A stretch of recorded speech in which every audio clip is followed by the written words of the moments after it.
Negara Indonesia Timur atau NIT adalah negara bagian pasca Perang Dunia Kedua yang dibentuk di Hindia Belanda bagian timur oleh Belanda.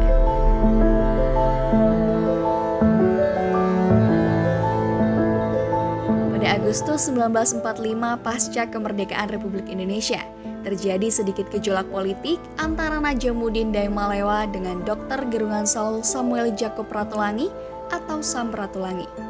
Puncaknya bulan Februari 1946.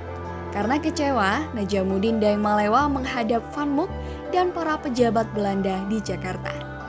Atas pertemuan itu, Van Mook lantas menginisiasi pembentukan negara federal baru di bawah pemerintahan Belanda. Pada Juli 1946, Van Mook menggelar konferensi Malino yang menghasilkan pembentukan negara baru di wilayah Hindia Belanda bagian timur. Keputusan konferensi ini ditandatangani Cokorda Gede Raka Sukawati, Najamuddin Daimalewa, R.J. Matekohi, A.A. Sikinur, dan Sultan Hamid II. Lalu, pada 24 Desember 1946, negara Indonesia Timur ini resmi berdiri. Wilayah NIT sendiri meliputi Sulawesi, Sunda Kecil atau Bali dan Nusa Tenggara, dan Kepulauan Maluku dengan ibu kota Makassar. Di sektor ekonomi, kopra adalah komoditi ekspor andalan untuk memenuhi pemasukan negara.